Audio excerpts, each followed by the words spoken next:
Acute cholecystitis. हम दुनिया को एक नई सोच दे रहे हैं, हम कह रहे हैं कि ये नई सोच है, इस नई सोच पे जाएं। और ये सारी कॉम्प्लिकेशन 20 साल बाद, 30 साल बाद, 40 साल बाद, 50 साल बाद जेनेटिक डिरेंजमेंट, डीएनए को जाके खराब करेंगे, ये जाके डीएनए को खराब करेंगे और फिर आपके बच्चे मुख्तलिफ डिजीजेस के अंदर पैदा होते हैं।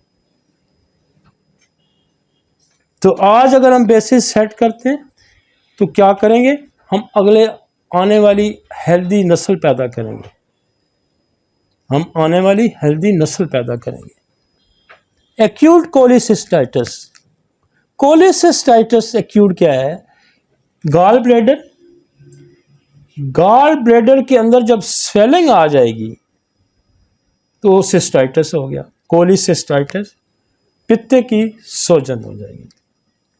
अच्छा, पित्ते की एक जो सोजन की बड़ी वजह यह भी है टाइफाइड, टाइफाइड की भी कॉम्प्लिकेशन है। टाइफाइड का जो बैक्टीरिया है जाके पित्ते के अंदर बैठता है और अल्टीमेटली पित्ता रिमूव कराया जाता है। बाकी दूसरी साइड में कि वो हर साल टाइफाइड होगा, हर 6 महीने बाद, हर 2 महीने बाद, तो फिर पित्ता निकाल देते हैं ताकि यहाँ इसको बार बार रिपीटेडली टाइफाइड ना हो।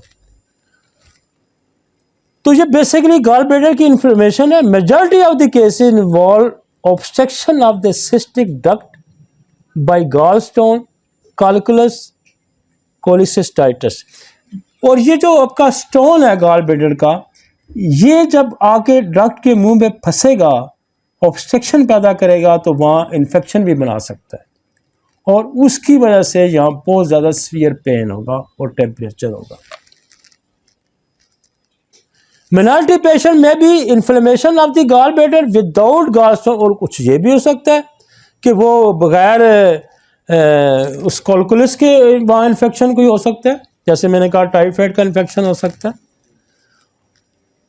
प्रेजेंटेशन क्या होगी, acute attack after the large fatty meal, जब वो ज़्यादा खाना खाएगा तो चूंकि वो फिर suddenly appearing steadily pain in the epigastrium, यहाँ पेन होगा, वॉमिटिंग होगी और 75% राइट अपर यहाँ टेंडरनेस आ जाएगी। और मोस्टली कॉमनली जब पित्ते की इन्फ्लेमेशन होती है, दर्द ज़्यादा लोग आके यहाँ भी बताते हैं, लेकिन अक्सर पीछे क्रॉस कर जाता है, गॉल ब्लैडर करते हैं पीछे क्रॉस कर जाता है। फौरी तौर पे आप उसको लक्समाविका दें, क्लोस्ट्रीनम, चिरिडोनियम, लाइको। आप 10-10, 15-15 मिनट बाद 3 डोजेज देंगे तो पेन सेटल हो जाएगा, इन्फेक्शन नीचे चला जाएगा। एंटी बैक्टीरियल, अगर कोई टाइफाइड को इस तरह की कंडीशन है, वगरना आपके पास ट्यूबरकुलोनियम है, वरना आपके पास पायरोजीनम है, आपके पास कोई दवाई नहीं है, तो एक एक इसकी डोज देके आप चेरिडोनियम पे चले जाएंगे, आप लाइको पे चले जाएंगे। फौरन हम अन्य लोगों को पुड़ियाँ ये बांध के दी होती हैं कि जब दर्द होना तो एक एक पुड़ी खा लें, एक चेरिडोनियम खा लें, एक लाइको, फौरन सेटल कर देती है। ना करे तो क्लोस्ट्रीनम, चेरिडोनियम। वैसे तो बहुत दवाइयाँ लिखी हुई हैं, कार्डवस मैरिस है और फेल्टोरी है, बेशुमार दवाइयाँ हैं, लेकिन मैं आपको अपना क्लिनिकल एक्सपेक्ट देता हूँ। और इसके साथ जो आपको एक सॉरकोड्स है, कल्केरिया बैरी, कल्केरिया बैरी इसी स्टोन से बनी हुई है। आप उसका, हमारे पास तो चूँकि है ही, और 200 में, अब शायद मैंने भेजी है बाहर, शायद 1 ऊपर आ जाए, तो उसका साथ इस्तेमाल करें। ये आपको स्टोन को भी डिज़ोल्व करा देगी, आपको इन्फ्लेमेशन भी कम कर देगी, आपका मामला सेटल हो जाएंगे। ठीक है जी। और ऑब्स्ट्रक्टिव होगा तो फिर जॉन्डिस होगा। अगर ऑब्स्ट्रक्टिव हो गया, जॉन्डिस हो गया, तो फिर क्या करना है आपने, ओपियम की एक डोज दें। जॉन्डिस हो गया, ऑब्स्ट्रक्शन होगी, उसने रास्ता बंद कर दिया, ओपियम दें, कल्केरिया बैरी दें, क्रोटेलस दें, उसको भी फौरन रिलीफ होगा, उसका जॉन्डिस ऑब्स्ट्रक्शन भी रिमूव करेगा, उसका लेवल नीचे आ जाएगा एकदम उसके बिलीरुबिन का। वगरना वो बिलीरुबिन ऑब्स्ट्रक्टिव जॉन्डिस में मैंने देखा 12-12, 15-15, 30-30 तक भी जाता है। मैंने 37, 40 तक भी बिलीरुबिन के मैंने लेवल देखे ऑब्स्ट्रक्टिव जॉन्डिस में। और ये जब 30, 35, 40 से ऊपर जाएगा तो फिर एनकेफेलोपैथी करा के ये तो फिर ब्रेन हेमरेज भी करवा सकता है। ठीक है जी। नेक्स्ट। कुछ बात समझ आ रही है? आसान है, मुश्किल नहीं, मतलब मैं कोई इतना बोझ नहीं डाल रहा, थोड़ा थोड़ा टॉपिक बड़ा लंबा है, वगरना मैं इसको एक को ही करता ना, अगर मैं सिर्फ ब्लीडिंग को करता तो मैं 3 घंटे ब्लीडिंग भी आपको ऐसी समझा सकता कि आपको ज़िंदगी में कभी ब्लीडिंग ना भूलें कि कहाँ से ब्लीड होता है। लेकिन हमने चूंकि इमरजेंसी करनी है और मैंने छोटे छोटे सारे टॉपिक, हमने कोई 13 टॉपिक बनाए हैं, सारे करने हैं ताकि एक निकल जाए। फिर आप इसको बार बार सुने, इस लेक्चर को बार बार इसको देखें तो आपको बेहतर सारा समझ आ जाएगा। ठीक है जी, इसके बाद फिर वो कर लें। हाँ, इसको बार बार सुने, बार बार देखें, फिर आपको चीज़ें समझ। हर टॉपिक पे मैं 4, 5, 3, 2, 4 इससे ज़्यादा दवाइयाँ मैं नहीं दे रहा, और ये क्लिनिकली बहुत सक्सेस दवाइयाँ जो हैं हम आपको वो बता रहे हैं, हम आपको किसी झंझट में नहीं डाल रहे। हाँ, आपका दिल है तो पढ़े ना, पढ़ा है मटीरियल मेडिका, पढ़ा है रेपर्टरी पढ़ी है, बेशुमार दवाइयाँ पढ़ी हैं, लेकिन जो मेरा क्लिनिकल एक्सपीरियंस वो हम आपको दे रहे हैं, जितना हमारा शेयर बनता है हम वो आपके हवाले कर रहे हैं, और आपको एक रास्ता भी बता रहे हैं, क्योंकि मैं हर टॉपिक पे 50-50 दवाई लिखवा सकता हूँ, और सारी मैंने पढ़ी है, लेकिन मैं वो लिखवा रहा हूँ जो फायदा देने वाली, ज्यादा टॉप पे ऊपर है।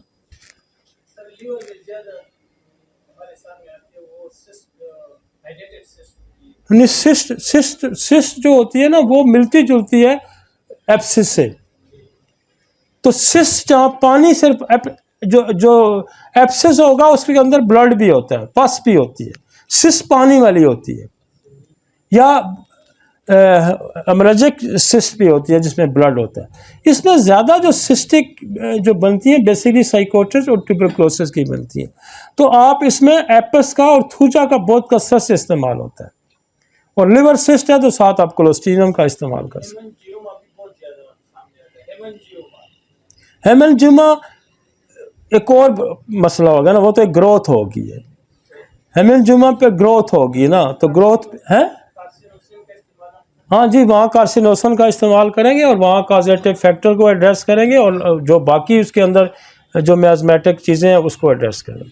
ठीक है ना, चूँकि वो मैं उस पर एमरजेंसी पे मैं जा रहा हूँ कि जो हमारी एक्यूट एमरजेंसी आ रही है, लिहाजा ये जो कैंसर का मेरा अपना एक पहले भी एक लेक्चर है, वो तो एक डिटेल और लेक्चर कर लेंगे।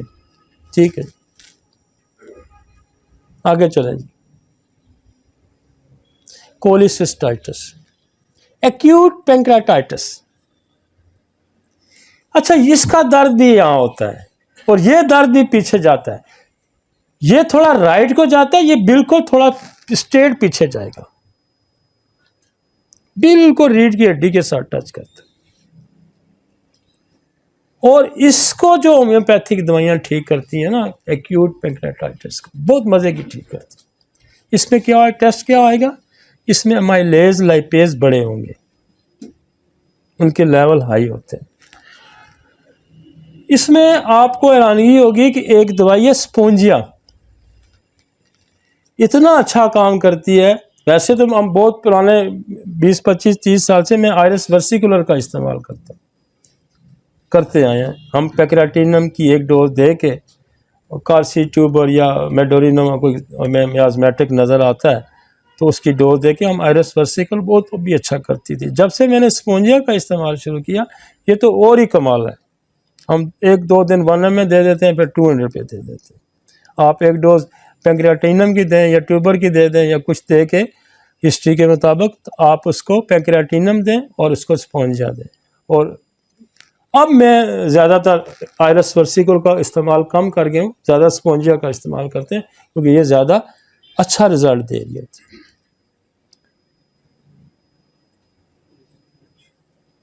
मैंने कहा पीछे इसमें उल्टी भी होती है। वो कहता है, उसने प्रेजेंटेशन आपको बताई है, acute onset deep epigastrium pain with the radiation to the back, nausea, vomiting, fever and upper abdominal tenderness. Laboratory findings include the leukocytes, elevated amylase and lipase. अब ये कहाँ डिफर करेगा, ये आपके एपिगैस्ट्रम का जो पेन था जो पहले हमने देखा, दूसरी स्लाइड जो हमारी थी, उसको क्या चीज़ डिफ्रेंशिएट करेगी।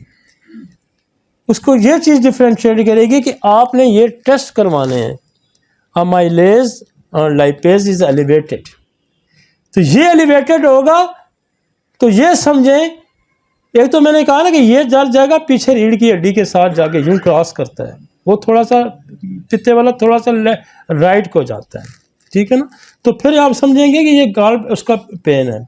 और ये बहुत सारे अल्कोहल लोगों पे होता है, यहाँ स्टोन भी बन जाता है, पैंक्रियाटिक स्टोन भी होता है, वो स्टोन भी जो है वो पेन करता है। अक्सर हमारे पास केस आते हैं, कल भी मेरे पास आया हुआ था पैंक्रियाटिक स्टोन। तो वही ऑर्डर आप देंगे, आपका लाइपेज लेवल भी नीचे आ जाएगा, आपका स्टोन है तो साथ उसको आपको जो है कैलकेरिया बेर्री या आप कोलोस्ट्रीनम का इस्तेमाल करवाएंगे, या आप बर्बरस का भी इस्तेमाल करें। बर्बरस भी बहुत अच्छा काम करती है, गॉल ब्लैडर के स्टोन में भी करती है और ये जो पैंक्रियाटिक स्टोन है इसमें भी करती है, और इसकी इन्फ्लेमेशन को भी बेहतर करती है। लेकिन शॉर्टकट्स आप स्पोंजिया आपको बहुत ज़्यादा सपोर्ट करेगी, आरएस वर्सिकुलर आपको बहुत ज़्यादा सपोर्ट करेगी, लेकिन आप इससे थोड़ा हट भी सकते हैं। और जहां जहां देखें पेन सडनली आ रहा है, सडनली जा रहा है, ये भी ध्यान रखें। जितने इन्फेक्शंस होंगे, पेन सडनली आ रहा है, सडनली जा रहा है, तो फिर आपको बेलाडोना का ख्याल रखना है। पेन ग्रेजुअली आ रहा है, ग्रेजुअली जा रहा है, तो फिर ब्रायोनिया का।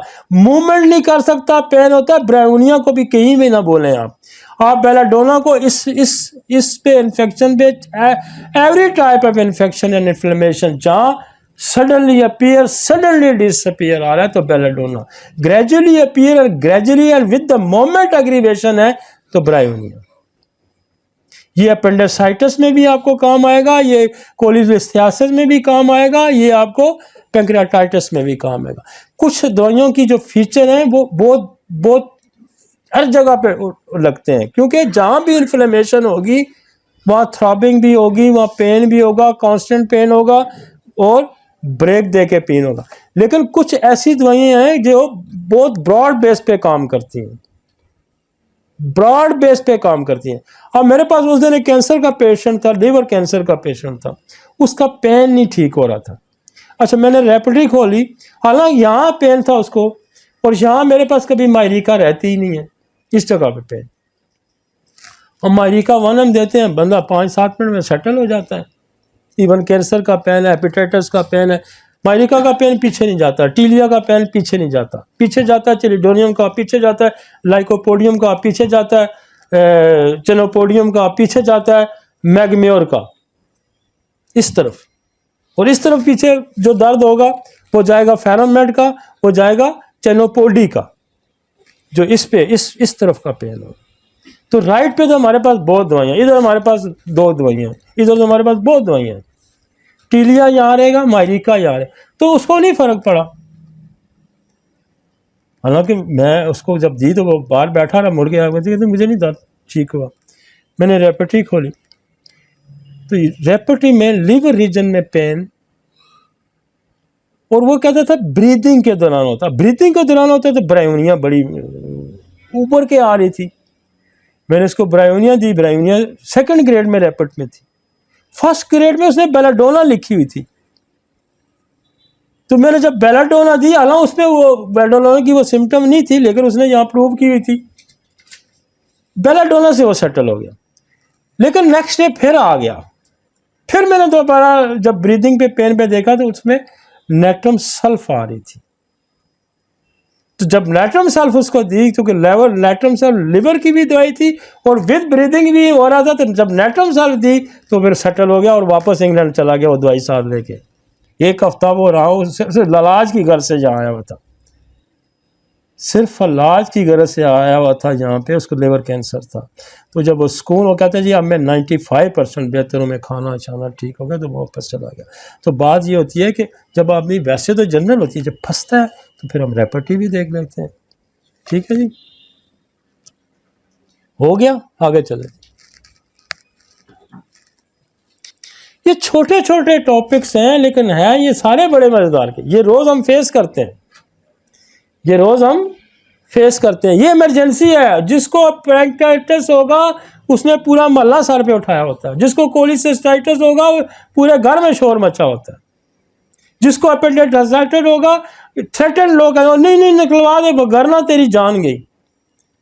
तो हमने हेपेटाइटिस, अब आगे अपेंडिक्स पे भी आएंगे, हमने तो 2-2 4-4 मिनट में हेपेटाइटिस सेटल किए हैं, कोलिसिस्टाइटिस सेटल किए हैं, पैंक्रियाटाइटिस सेटल किए हैं। आगे चलते हैं। लेकिन आपको चीज़ों की समझ तो होनी चाहिए कि ये पैंक्रियाटाइटिस है, ये कोलिसिस्टाइटिस है, ये अपेंडिसाइटिस है, ये डायवर्टिकुलाइटिस है, ये कोलाइटिस है, ये अल्सरेटिव कोलाइटिस है। ये क्या है? अब कोलाइटिस से तो जो हमारे वो होम्योपैथ है ना, टाइटिस से तो बड़े ही घबराते हैं। टाइटिस आ गया तो अब नहीं ठीक होगा, यही है ना। ट्रांसलाइटिस हो अब क्या करें, अस्पताल चले जाएं। अपेंडिसाइटिस अस्पताल चले जाएं।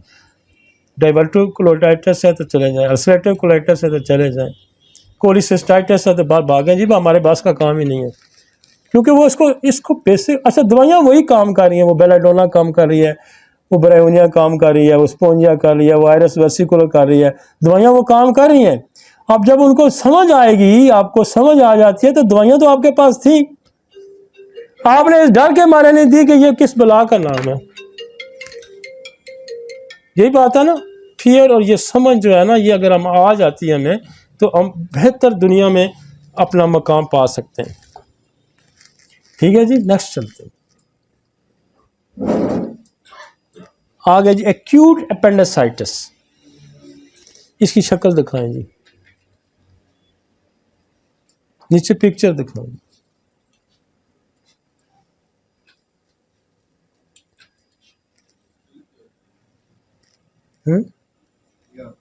आ गई है ये जो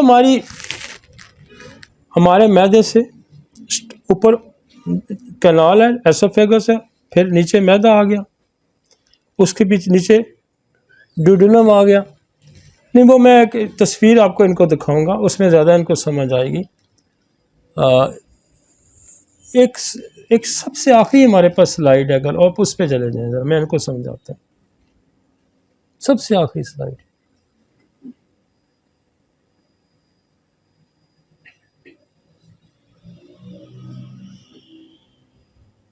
यस,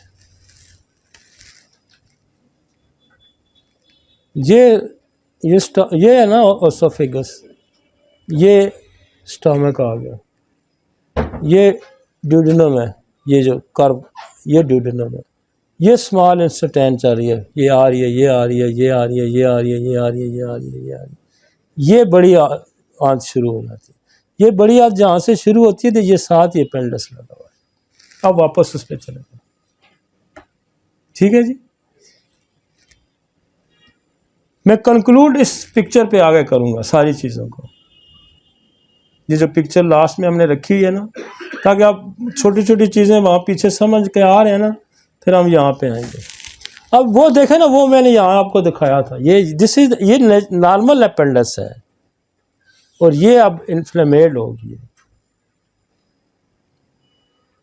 ठीक है जी, वापस उस पर दूसरी पहले वाली स्लाइड पे ये है। Acute appendicitis, obstruction of appendiceal lumen result progressive inflammation and superimposed bacterial infection. ये कोई बैक्टीरियल इन्फेक्शन हो सकता है। प्रेजेंटेशन क्या होगा? पेन इनिशियली एपिगैस्ट्रम और periumbilical pain that later settle in the right lower quadrant. ये बाद दफ़ा यहाँ से शुरू होगा, होते होते आपको आखिर ये वो कहेगा ये दर्द है, ये दर्द। इसका एक आसान तरीका है जज करने का, आप पेशेंट को यूं लटा दें, यूं स्ट्रेट, और ये उसको यूं फोल्ड करवाएं, ये लेग स्ट्रेट रख लें, ये इसको फोल्ड करवाएं, और फोल्ड करवा के यहाँ इसको इनसाइड प्रेस करें पेट की तरफ, तो अपेंडिक्स का दर्द पूरे पेट में फैल जाएगा। क्योंकि इंटरलिंक है ना आंत के साथ, यूज और स्प्रेड हो जाएगा, तो समझे अपेंडिसाइटिस है। इसका टेस्ट क्या कराएंगे हम? अब ब्लड सीपीएम लेते हैं तो उसमें डब्ल्यूबीसी बड़े होंगे, ठीक है ना। बाकी फाइंडिंग अल्ट्रासाउंड है या स्कैन है वो बड़ा, वो भी आप करवा, उसमें भी इन्फ्लेमेशन आ जाती है। पहले तो अल्ट्रासाउंड में नहीं आती थी, अब जो अच्छे आए हैं कलर डॉप्टर वगैरह उनमें आ जाती है। तो ये अपेंडिक्स है बिल्कुल। अब यहाँ ये जो दर्द है ना, ये वाला जगह दर्द है। अब ये दर्द जो है यहाँ और बड़े दर्द है। थोड़ा सा नीचे चले जाएंगे तो एवेरियन पेन है, थोड़ा सा लेफ्ट पे और मिडल में चले जाएंगे तो यूट्रस पेन है, थोड़ा सा इसके साथ ही थोड़ा सा नीचे चले जाएंगे तो यूं पीछे जा रही है, यूरेटर जा रहा है, यूरेटर में पेन आता है। लेकिन यूरेटर का पेन एक्सटेंड टू ब्लेडर जाएगा, ये यूं जाएगा, पेट के अंदर जाएगा, वो नीचे जाएगा, क्योंकि यूरेटर नीचे जा रहा है, ब्लैडर के अंदर खुल रहा है, और या नीचे भी जाएगा और बैक पे भी जाएगा, यहां भी। ओवरी का पेन स्प्रेड होके यहां से वो बहुत थोड़ा नीचे होता है। जैसे आपका ये जॉइंट है ना, ये जॉइंट है, इसके थोड़ा सा लेफ्ट साइड पे ऊपर होगा, यहाँ पे इस जगह पे ये ओवरी का पेन होगा, वो भी यूं इधर जाएगा, ब्लैडर का थोड़ा नीचे जाएगा, वो थोड़ा सा लेफ्ट को जाएगा। तो ये डायग्नोज करना है आपने कि ये क्या है, अपेंडिसाइटिस इज, मैं आपको आसान तरीका बताया कि उसको फोल्ड करें और प्रेस करें और पेन स्प्रेड होगा, एपिगेस्ट्रम से यहाँ से स्टार्ट होगा और नीचे यहाँ आके रुकेगा।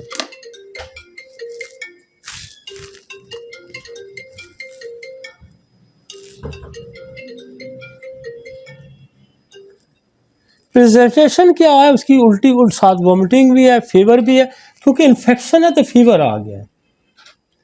वैसे पेट का दर्द होगा तो फीवर नहीं होगा, इन्फेक्शन है तो फीवर आ गया। गुर्दे के दर्द में फीवर नहीं आता, नहीं आता ना।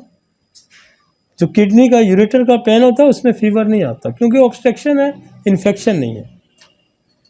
स्टोन ऑब्स्ट्रक्शन है, जहां फीवर आएगा वहां क्या होगा, इन्फेक्शन होगा। ये याद रखें, डिफ्रेंशिएट आपको यहां भी गुर्दा कर जाएगा कि यूरेटर के अंदर जब स्टोन फंसता है ना यूरेटर के अंदर, तो वो फिर पेन करेगा। क्योंकि हम इस टॉपिक को जाके यूरिन ट्रैक में भी पढ़े, ये मेरा एक टॉपिक पढ़ा हुआ है, अभी हम उस पर चले जाएंगे। जब गुर्दे का दर्द होगा तो क्या करना है हमने, वो फिर एक टॉपिक अभी अलग है। लेकिन यहाँ चूंकि हमने डिफ्रेंशिएट करना है ना, तो मेरा ख्याल डिफ्रेंशिएट हो गया कि नहीं हो गया। हाँ, अब आ जाते हैं दवाइयों पे। इसकी सबसे अच्छी कॉमन दवाई जो है वो है आयरस 10X।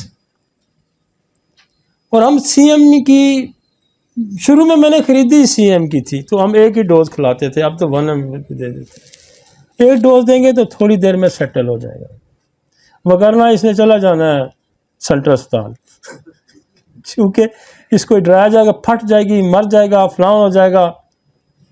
और मैंने कभी इनको अपने कमरे से जाने ही नहीं दिया, मैंने अपेंडिक्स वालों को। दर्द ठीक हुआ तो मैंने कहा आप चले जाओ, ताकि इसमें होम्योपैथी का एक वकार है, एक उसकी भाई ये तो पता नहीं अपेंडिक्स है जी, ऑपरेशन का उसका बगैर कोई हल नहीं है। आरएस 10X ब्लाइंडली आप दे सकते हैं अपेंडिसाइटिस में। मेरे एक दोस्त है डॉक्टर, उनकी मिसेस को अपेंडिसाइटिस हो गया,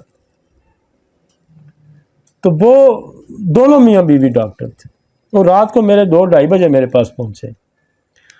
अब वो ये बहुत पुरानी बात है, कोई 15-20 साल पुरानी। तो मैं आरएस 10X मैंने दी, थोड़ा सा रिलीफ हुआ। अब वो कोच पे लेटी और उसका पेन था कि स्लाइट मूवमेंट नहीं करनी, स्लाइट मूवमेंट नहीं करनी।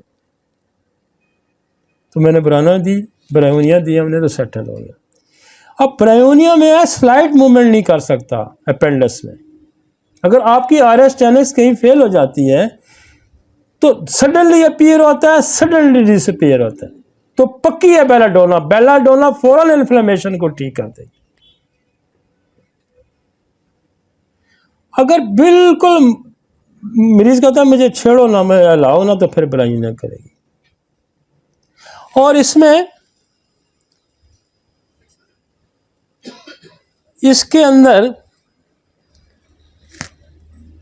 एक और दवाई है जो हम एज ए इंटरकरेंट रेमेडी के यूज़ करते हैं, वो है सुराइनम।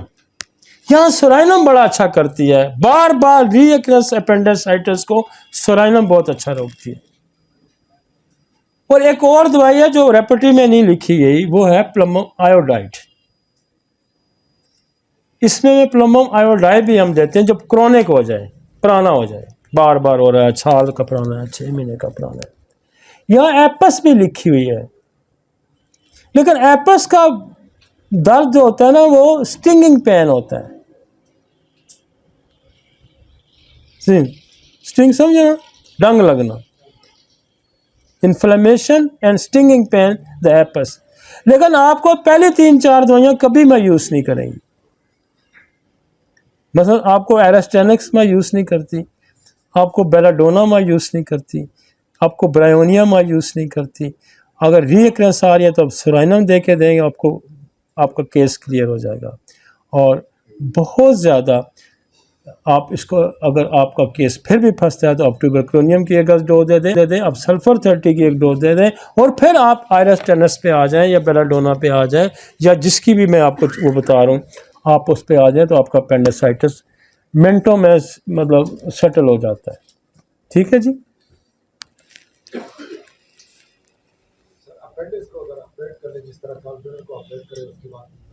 नहीं, अपेंडिक्स के बारे में बेसिकली इंडिकेटर्स है, ये नेचर ने यहाँ अगर लगाया है तो ये है कि कोई इन्फेक्शन ट्रैवल होकर यहाँ जमा होता है तो इन्फेक्शन होता है और वो पेन शुरू। अदरवाइज जो मेडिकल साइंस कहती है जी इसकी तो ज़रूरत ही नहीं थी। अब ज़रूरत नहीं थी तो खुदा ने फिर इसको लगाया क्यों? तो बहुत सारे इन्फेक्शन जब बॉडी के अंदर यहाँ आंत में तो ट्रैवल करते रहते हैं, लेकिन इधर घुस के अगर जमा हो रहे हैं, बड़ी आंत के साथ लगा हुआ है ना ये, तो यहाँ जमा हो रहे हैं तो इसका मतलब कोई ख़राबी पैदा हो रही है। ये एक इंडिकेटर है, ये एक अलार्म है, ये एक घंटी है। ये बात कर रहा हूँ कि इसके बाद जिस तरह गॉलब्लैडर को जो ऑपरेट करते हैं उसके बाद जो मसले नहीं, इसके अंदर से कोई ऐसी सिक्रीशन नहीं आती, लेकिन मैं ये समझता हूँ कि ये एक इंडिकेटर है इन्फेक्शंस का, इन्फ्लेमेशन का, कि आपके अंदर कोई प्रॉब्लम है। तो अगर इसको एड्रेस करते हैं तो आप ठीक हो जाते हैं, वगरना तो सर्जरी करके निकाल देते हैं। वो कहते हैं इसकी कोई ज़रूरत ही नहीं है, कोई ख़ास इसकी ज़रूरत नहीं थी। वो तो बहुत सारी चीज़ें निकाली जा रही हैं, टॉन्सिल है तो वो निकाल दें, पेंडस है तो वो निकाल दें, गॉलब्लैडर स्टोन है तो वो निकाल दें, पैंक्रिया नहीं निकाल सकते, वगरना उसको भी निकाल देते हैं, वो निकलता नहीं है। अगर निकलेगा तो बड़े मसले खड़े हो जाएंगे। ठीक है जी, नेक्स्ट चलते हैं।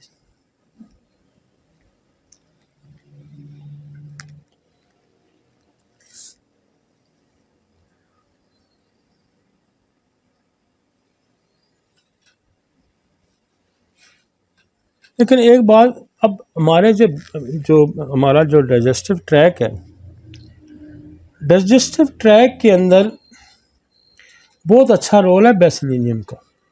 ये मैं आपको बताऊँ, बहुत अच्छा रोल है। जहाँ कहीं भी इन्फेक्शन आते हैं, बेसिलिनियम अगर आप इस्तेमाल कर लेते हैं तो बहुत सारे चीज़ों को सेव कर लेते हैं। तो नक्स का बड़ा रोल है, बेसिलिनियम का बड़ा, पूरे डाइजेस्टिव ट्रैक में बेसिलिनियम का बड़ा, बहुत अच्छे इन्फेक्शन कंट्रोल करता है बेसिलिनियम, बहुत अच्छे कंट्रोल करता है। तो ये आपका इस्तेमाल होना चाहिए। अभी तो एक और 3 नसोड़ यहाँ के आ गए कैंसर के 4 नसोड़ आ गए। कार्सिनोसन माउथ आ गया, कार्सिनोसन स्टोमक आ गया, कार्सिनोसन बोवल आ गया।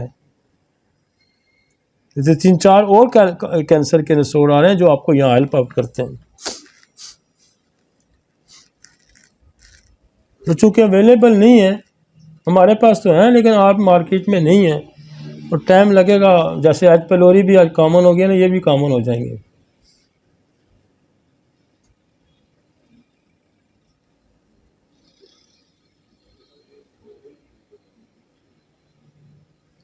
अच्छा, मैं आपको एक बड़ा असूल और भी बताऊं, ज़िंदगी में ये याद रखें और ये पल्ले बांध दें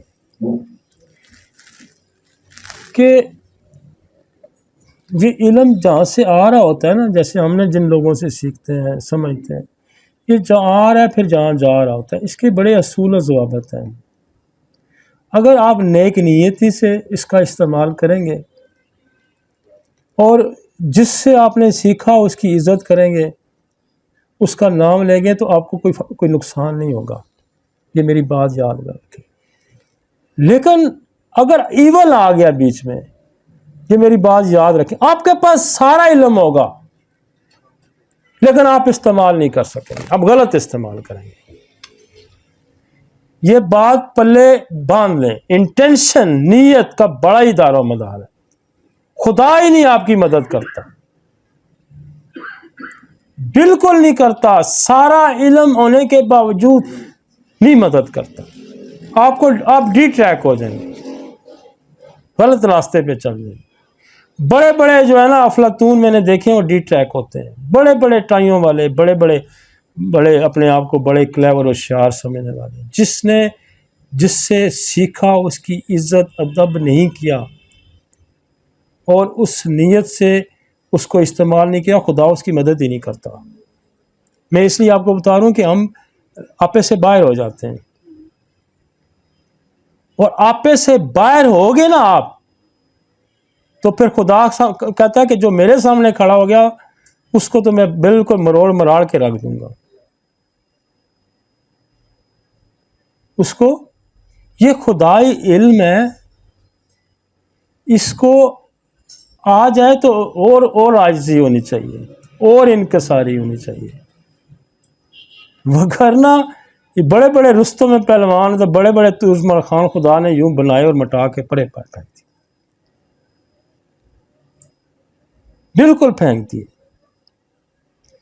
ये होशियारी चालाकी का काम ही नहीं है। नेचर को समझना, नेचर पे अमल करना, उसको लेके चलना, ये होशियारी चालाकी का काम ही नहीं है। बड़े मैंने देखे, आप उनसे बात करेंगे ना, उनके पास बड़ा इल्म होगा, यूं बोलते जाएंगे, लेकिन प्रैक्टिकली दे आर निल। उसकी वजह यह कि नेचर ही जब हेल्प नहीं कर रही, तो आपके दवाई बेलाडोना ही आपने उठा के ब्रायोनिया दे दी। ब्रायोनिया आ रही थी, आपने बेलाडोना दे दी, आपने गलत ही दे दी। इल्म था आपके पास, वो इल्म दुरुस्त इस्तेमाल नहीं होता, डी ट्रैक होता, टाइमिंग गलत हो जाती है, कुछ ना कुछ गलत हो जाता है। आप देखें ना, कितनी मुश्किल से बाद लोग गाड़ी बचा के निकल जाते हैं। कन्फ्लिक्ट कोई नहीं होता ना, कन्फ्लिक्ट होता डक मारता है टक्कर। तो इसलिए ये असलूब है ज़िंदगी के, ये सीखें। ये बनियों नबियों का शेवा है, ये सूफियों का शेवा है, ये साइंटिस्ट का शेवा है। साइंटिस्ट कितना सच बोलता है, अपनी सारी ज़िंदगी की मेहनत आपको दे जाता है, सारी रातों को जागना आपको दे जाता है, और आप उसकी इज्जत ही नहीं करते, है ना ऐसे? तो फिर क्या आपको फ़ायदा होगा उससे? कोई फ़ायदा नहीं होता। ये बेसिक है। और ये तो साइंस ही बड़ी अजीब व गरीब है इंसानी, जिसको तो खुदा ने बनाया है। आप देखें ना, क्या क्या चैनल्स हैं, लिवर का क्या फंक्शन है, ब्लड, लंग्स क्या कर रहा है, क्या क्या, मतलब एक एक पूरी पूरी फैक्ट्री लगी हुई है। ये तो ज़रा सा इधर उधर गया तो गाड़ी ने टक्कर मार दी, गया एक्सीडेंट, गया बंदा भी गया, गाड़ी भी गई। तो इसको तो मैं तो हमेशा शुरू करता हूँ, जब मैं पहले आके खुदा से यही होता हूँ कि ये शफा दे। और कभी अक्कड़ जिद मैं कभी इंसान है, थोड़ी सी अक्कड़ आ जाए, अगला मरीज़ ही नहीं ठीक होता, बिल्कुल नहीं होता। और मुझे पता चल जाता है कि थोड़ा सा कुछ आ गया, फिर माफ़ी तलाफ़ी करनी पड़ती है, मारना पड़ता है अपने आप को। और वो पैसा भी हम अगर इकट्ठा कर लेंगे, वो भी मेरे काम नहीं आएगा, ये भी मेरी बात याद रखें। वो कहीं ऐसा ही इकट्ठा कर कर कर करके आखिर में कोई और ही ले जाएगा उसको। You can't utilize this money, वो कि ऐसा आप पे पड़ेगा ना, सब पे रुल जाएगा। इसलिए ये नहीं काम आता। आप नीयत से करेंगे, आप ये सोच के आप इस्लाह फलाह और उसके लिए करेंगे, खुदा को सामने हाल शामिल करेंगे, और सीखने सिखाने वाले की इज़्ज़त करेंगे, और जिसके आगे ट्रांसफ़र करेंगे उसको भी फ़ायदा होगा, वगैरह उसको भी नहीं होगा। और ये वैसे करता भी नहीं है ट्रांसफ़र। ये जो होता है ना, ये शैतानी जहन ये करता भी नहीं है, और ये करेगा भी तो गलत बताएगा, सही नहीं बताता। चीखियाँ मारेगा ऊपर से, ये वो करेगा, वो गलत ही बता देगा, अगला बंदा सुनेगा उधर ही, फ़ायदा ही नहीं होगा, आगे चलता ही नहीं काम। साइंटिस्ट छूट रहा होता तो काम ही ना चलता। और स्मिथ का, न्यूटन का कुल ये काम ही ना होते, प्रूव ही ना होते, H2O होता ही ना, पानी ही ना बनता।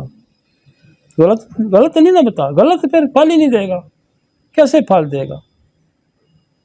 वो गलत उधर ही जन्म लेगा और फिर उधर ही रिवर्स हो जाएगा। नेक्स्ट चलते हैं जी।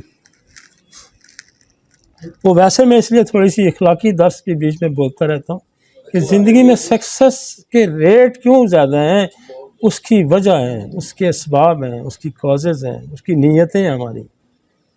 ऐसे कमाने को तो हनीमन ने कहा ना, मैं हज़ारों खजाने जमा कर लेता, लेकिन सारी दुनिया को एक सिस्टम दे के चला गया। मगर ना उसके पास बड़े बड़े खजाने होते तो आज कौन हनीमन का नाम ले रहा होता? नहीं ले रहा होता।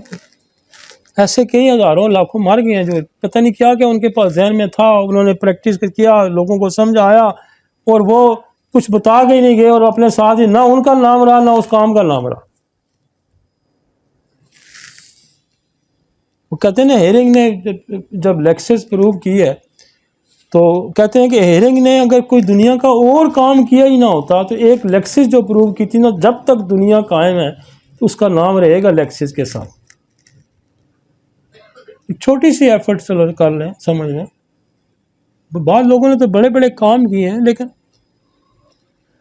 और जी आगे क्या आ गया जी, एक्यूट गैस्ट्रोएंटेराइटिस, ये तो बहुत आता है ना, एक्यूट गैस्ट्रोएंटेराइटिस। इसमें क्या होगा, प्रेजेंटेशन क्या होगी इसके अंदर? Patient have nausea, vomiting, diarrhoea, often being prominent symptoms, उल्टी, मोशन अक्सर आता है ना, जिसको कहते हैं ओ जी गैस्ट्राइटिस हो गया जी, इंट्रोगेट ओ जी, कॉल हैज़ा हो गया जी।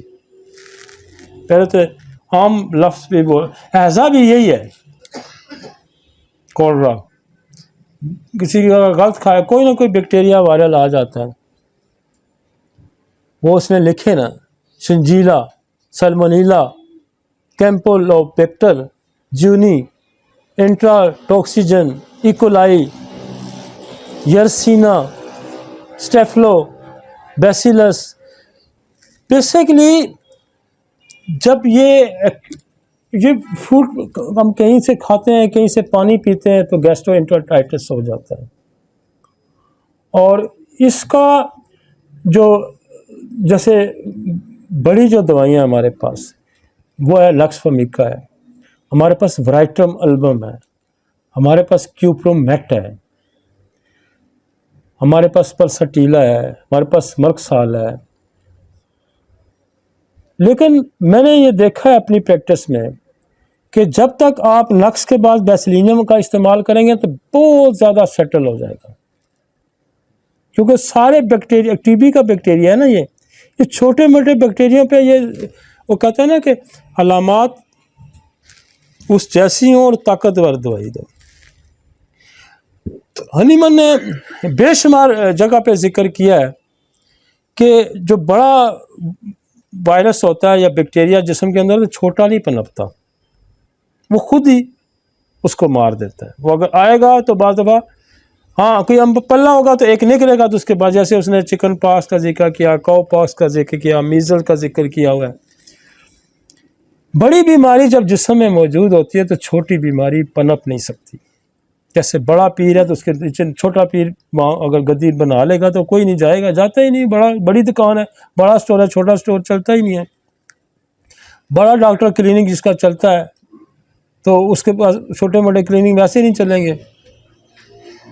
तो यहाँ बड़ा बैक्टीरिया हमारा ट्यूबरक्लोसिस का ये वाला बेसिलिनियम, तो ये बाकी जब आप इसको देते हैं ना तो बाकियों को वैसे ही खा जाता है।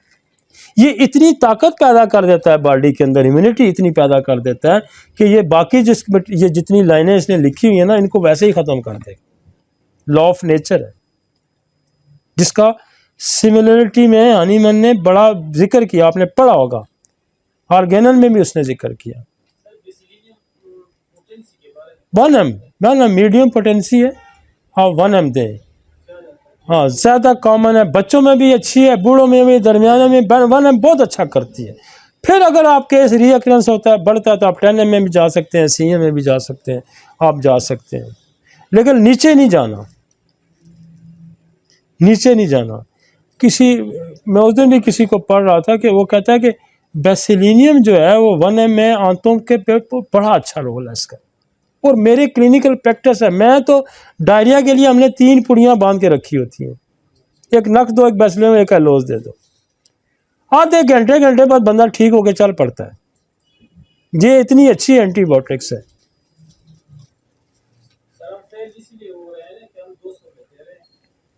नहीं 200 में वो भाई देखें, अभी बंदे के देखें ये जान ले जाता है, गैस्ट्रोएंटाइटिस जो है ना। हाँ जी, हाँ तो मैं बता रहा हूँ ना, मैं और क्या बता रहा हूँ, गलत बता रहा हूँ आपको?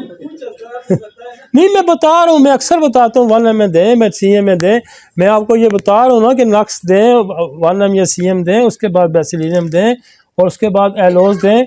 एलोज तो हम यूज़ ही यहाँ का, जब एक्यूट डायरिया आ जाता है तो मैं उसको देता ही CM की एक डोज हूँ, तो अगले शाम तक बंदा अपना फिर तुर रहा होता है। हेलो, तो यहाँ आप अगर नक्स देते हैं, बेसिलिनियम देते हैं, उसके बाद है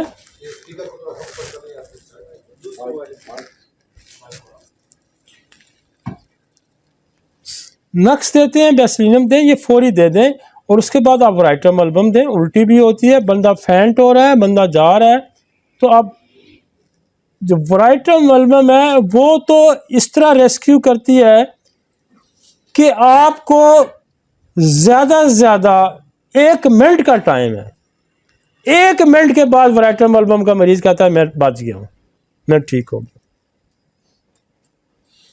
और अनिमन ने कोलरा में ये तीनों दवाइयाँ बड़ी कसरत से इस्तेमाल की हैं, वराइटम एल्बम, क्यूप्रोमेट और कैम्फर। मटीरियल मेडिका प्योरा में भी उसने लिखा हुआ है, क्यों कहता है कि कोलरा की जब वबा फैलती थी तो हमारे मरीज़ कम मरते थे और हमारे मरीज़ ज़्यादातर ठीक हो जाते थे, किससे? वराइटम एल्बम से, क्यूप्रोमेट से और कैम्फर से। और अब इसका नसोड़ भी आ गया है कोलरा का, आप कोलरा 1 m दे दें बेसिलिनियम के बाद। तो ये 3-4 ही दवाइयाँ ऐसी हैं कि जिसके इस्तेमाल से आपका मरीज़ फ़ौरन सेटल हो जाएगा, और ये मिनटों में सेटल हो जाता है। वगरना दूसरी तरफ जाएगा तो 4-4, 6-6 दिन ड्रिपें लगती हैं, यही होता है ना। अब एक तो डायरिया है, फिर एक है डिसेंट्री। डिसेंट्री इन्फेक्शन हो के, इन्फ्लेमेशन हो के साथ ब्लीड कराने, क्रैम्पिंग, पेन, ब्लीडिंग होती है, तो फिर डिसेंट्री आ गई। डिसेंट्री में हमारे पास देखें कि क्यूप्रोमेट बड़ा अच्छा काम करती है, हमारे पास मर्कसाल बहुत अच्छा काम करती है। मर्कसाल आप नक्स बेसिलिनियम की देखें ना, अगर मर्कसाल आप देते हैं तो अगला मोशन नहीं होता, अगली डिसेंट्री का मोशन नहीं होता। ये दोनों जो है ना, वो आप क्यूप्रम और मर्कसाल दोनों क्रैम्पिंग में आती हैं, लेकिन क्यूप्रम का जो क्रैम्प है वो आता है जाता है, बार बार होता है, और इसके साथ अर्ज ज़्यादा होती है स्टूल की। किसके साथ? मर्कसाल के साथ, जबकि क्यूप्रम के साथ इतनी अर्ज नहीं होती। और अगर आप क्यूप्रम देते हैं, मैं यकीन मानो, अब लोग कहते हैं ना 1 m, 10 m, CM, हम तो इसको 30 में देते हैं तो सेकंड डोज की ज़रूरत नहीं पड़ती। अगर नक्स बेसिलिनियम दे के आपने क्यूप्रम दी है ना, या नक्स बेसिलिनियम एलोज दे के आपने क्यूप्रम दी है ना, तो फ़ौरन नक्स बेसिलिनियम एलोज दे के आपने मर्कसाल दी ना, फ़ौरन आपका रिजल्ट आ जाएगा, कभी ज़रूरत नहीं पड़ती। और इसमें एक और दवाई हमारी है जो आई हुई है, ये भी एक और नसोड है इसमें, डिसेंट्री को के नाम से। और डिसेंट्री के पेशेंट में आप बेसिलिनियम के बाद एक डोज डिसेंट्री को की दे दें। आपका रिजल्ट और अच्छा हो जाएगा। 1 mg की एक डोज दे दें और अच्छा रिजल्ट हो जाएगा। एक और दवाई है एलेट्रियम। एलेट्रियम एलेट्रियम में उल्टी भी होती है और मोशन भी होती है और बहुत अच्छा काम करती है वो गैस्ट्रोएंटेराइटिस में, जहाँ वोमिटिंग भी हो और जहाँ मोशन भी हो।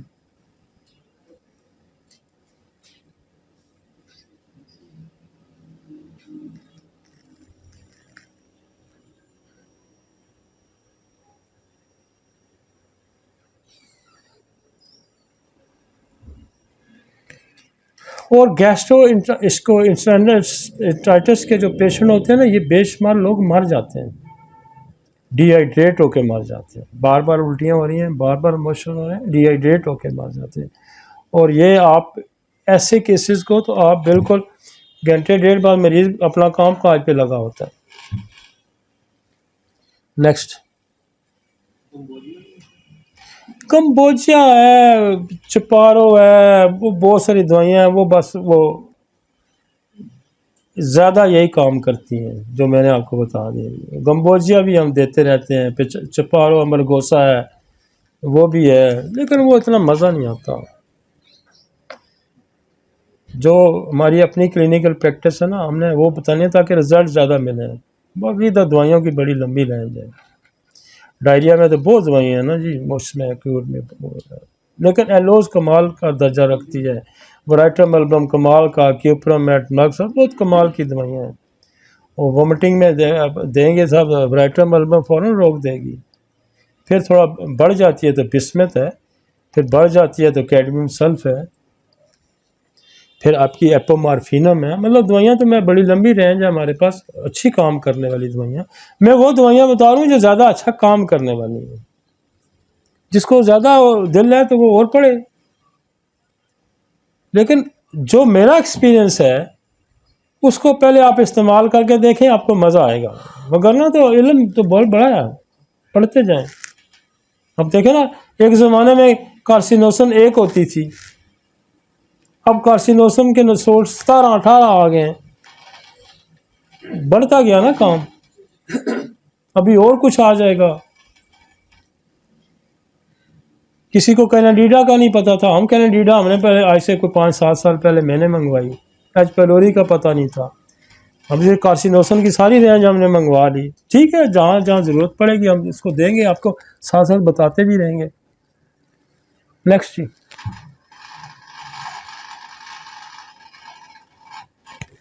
आगे चलें जी।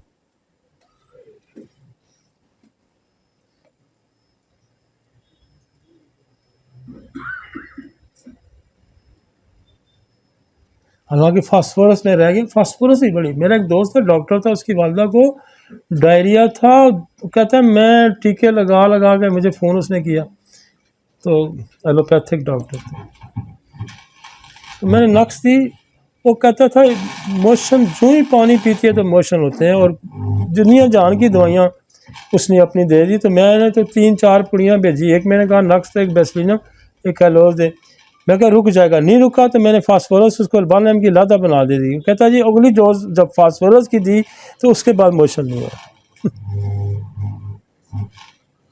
नेक्स्ट चलते हैं जी, acute diverticulitis. Diverticular disease is affliction of the middle age and the Western diet. Western diet.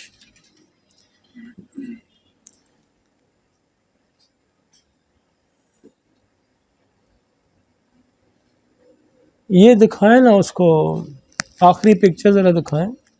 इसकी है तो नीचे कोई, इसकी है, हाँ ये है ना, लेकिन यहाँ इनको यही समझ नहीं आएगी। ज़रा आखिरी दिखाएं।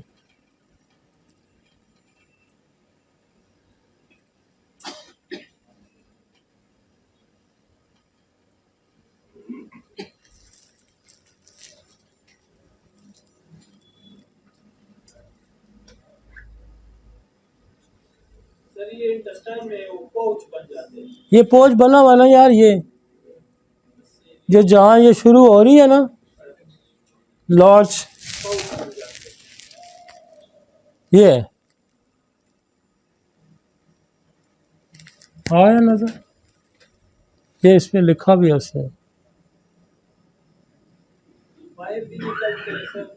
बाहर तो ये बाहर ये नहीं कर रहे हैं ना, हाँ ये इधर नहीं कर रहा है।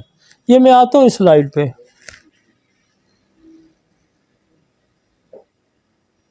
वो यहाँ नहीं मेरा, ये बेसिकली यहाँ है, किधर है, ये है, ये देखे ना आंत के बाहर के हिस्से में ये निकल रहा है, इसकी इन्फ्लेमेशन है, जैसे पेंडस हो जाता है ना, लेकिन ये बाय नेचर नहीं होते, ये बन गए हैं। This is a diverticulitis. यहाँ वही दवाइयाँ काम करेंगी जो अपेंडिक्स में काम करती हैं। ठीक हो गया, याद है वो दवाइयाँ हैं? हाँ हाँ, नक्स, बेसिलिनम, आरएक्स, टेनेक्स, पायरोजिनम, सोराइनम, मर्क्साल। आगे चलेंगे।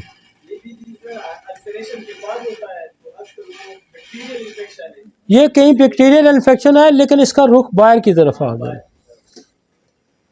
यहाँ एक ये है, ये भी अपेंडिसाइटिस की तरह लगा होता है, लेकिन मैं इस पे आता हूँ। ये भी अपेंडिसाइटिस की तरह लगा होता है, लेकिन सब लोगों में नहीं होता, सब में नहीं होता।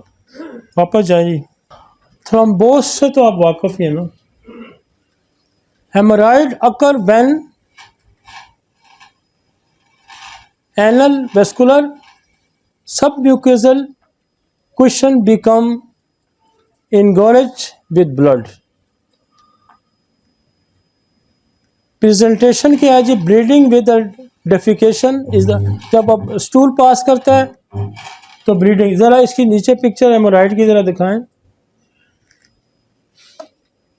ये आ गया जी, दिस इज द हेमोराइड। ये देखें ना, ये इस कंडीशन में था, अब ये हेमोराइड बन गया।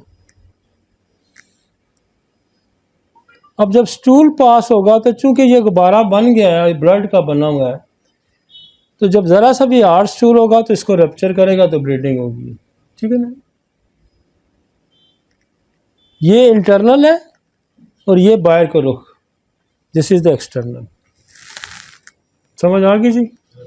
अब दवाई क्या है? दवाइयाँ जो हैं, अगर तो ब्लीडिंग है तो नक्स दें, सल्फ़र दें, और बहुत अच्छा जो दवाई ब्लीडिंग को रोकती है, मैंने पता नहीं 5-7 साल 10 साल एमामेलस का इस्तेमाल किया और बहुत ज़्यादा है, लेकिन जब से हमने लेक्सिस का इस्तेमाल शुरू किया यहाँ पे, हमें बाकी कभी बहुत कम शाज़र नज़र किसी दवाई की ज़रूरत पड़ती है। बंद कहाँ से होता है भाई?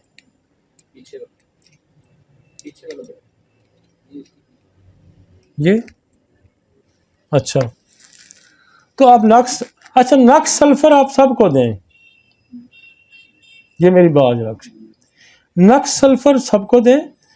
नक्स का काम क्या है कि कोई भी जो इसका सोर्स बना है, चाहे वो कोई मसाला था, चाहे बड़ा गोश्त था, चाहे कोई दवाई थी, उसके असर को ज़ाहिर कर देगी।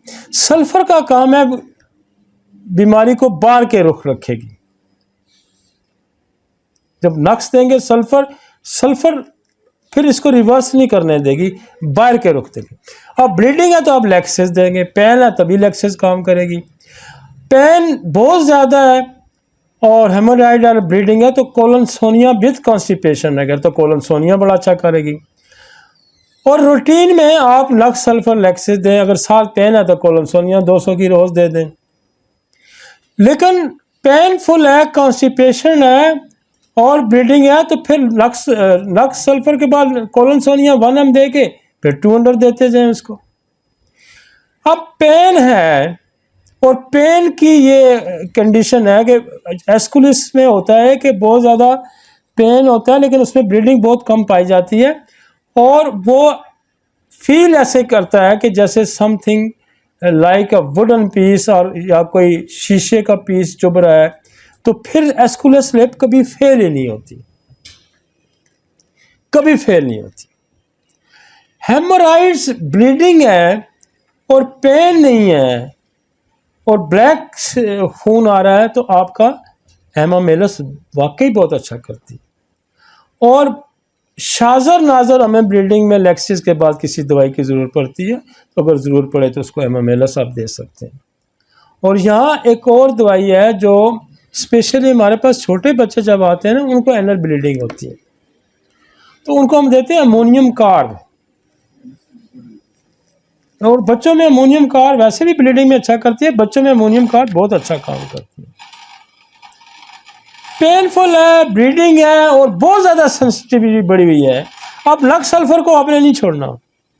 फिर म्यूरेटिक एसिड है,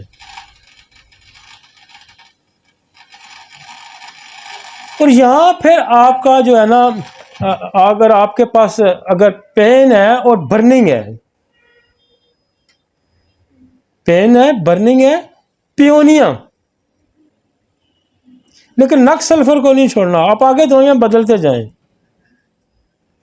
पियोनिया, बर्निंग है, सीवियर बर्निंग है, तो फिर रेटेनिया,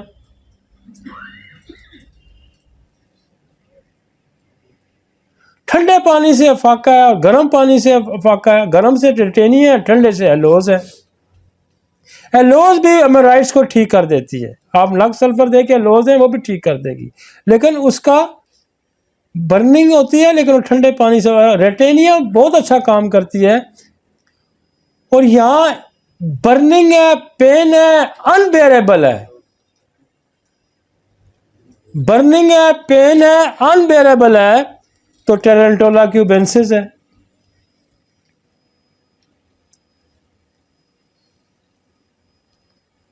बाद दफा यहाँ प्रोलैप्स आ जाता है, मरीज आपको सारी कंडीशन नहीं बताता, कहता है रेक्टल पेन है, प्रोलैप्स है, पूरा रेक्टल बाहर आ जाता है, तो फिर इग्नेशिया है, फिर पोडो है, फिर म्यूरेटिक एसिड है। यहाँ हेमोराइड्स है, पेन है, स्टूल पास करे और देर तक दर्द रहता है, यहाँ एसिड नेट्रिक भी बड़ा अच्छा काम करती है। ठीक है जी। मोस्ट कॉमनली आपको ज्यादा 3 से 4 दवाइयों से पहले बाहर नहीं जाना पड़ता, बस लक्स सल्फर लैक्सिस और कोलोनसोनिया से बहुत कम चांसेस हो कि आपको बाहर जाना पड़ता है, बहुत कम चांसेस है।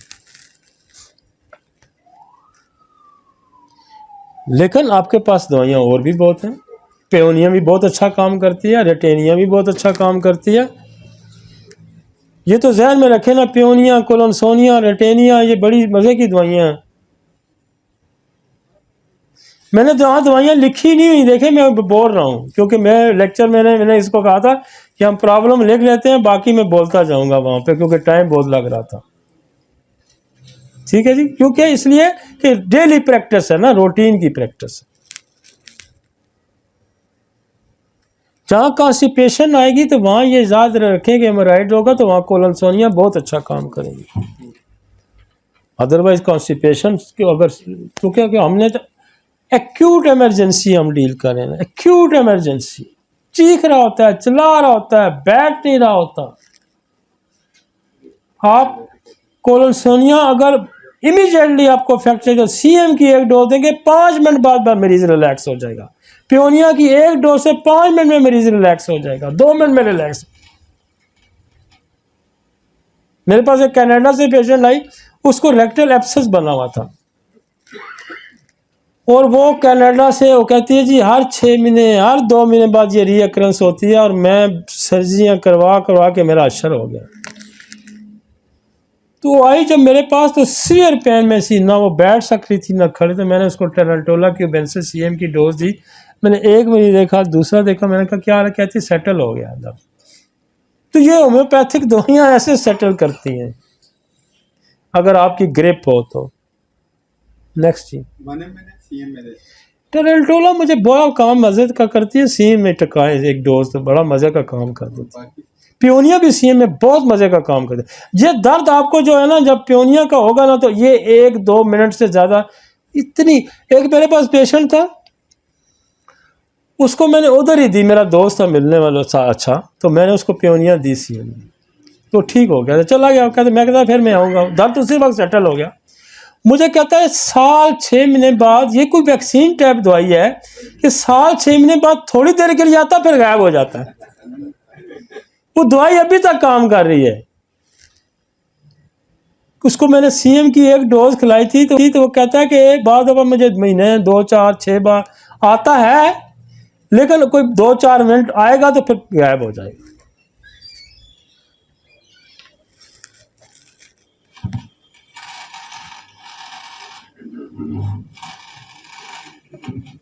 एक दवाई है सीटम एक्रे, इसकी बड़ी तारीफ लिखी है, लेकिन 100 में से किसी एक पे काम करती है। 100 में से एक पे। मैं आपको ना कोई रेयर नहीं बता रहा, मैं आपको रेयर भी बता रहा हूँ, इसलिए वो मैं सबसे आखिर बताइए कि वो पहले आप दे देंगे तो आप फेलियर में चले जाएंगे। तो मैं नहीं चाहता कि वो आप फेलियर में जाए। काम करती है, मैं कह रहा हूँ 100 में से किसी एक पे करेंगी। जब आप उसको पढ़ेंगे तो कहेंगे आप मैंने तो बवासीर की दवाई पकड़ ली है, क्योंकि पढ़ के नशा सा बंदे को चढ़ जाता है कि बस सारी चीज़ें इसमें लिखी हैं। लेकिन हमारा ये 25-30 साल का तजर्बा जो है वही मैं आपको बता रहा हूँ,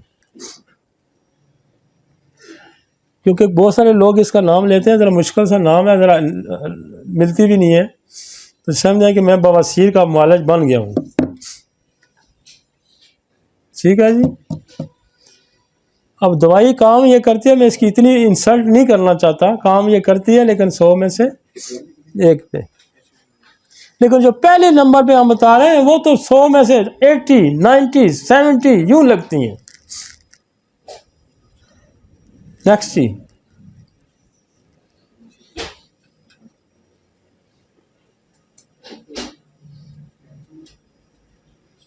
आगे चलते हैं।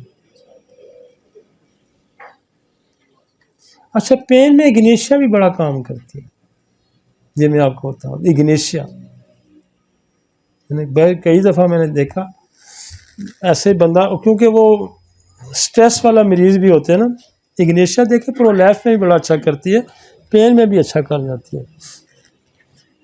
लेकिन आपने चलना उसी तरतीब से है, एकदम आखिरी दवाई पहले नहीं देनी जो मैं बाद में बता रहा हूँ। ठीक है जी। नेक्स्ट जी।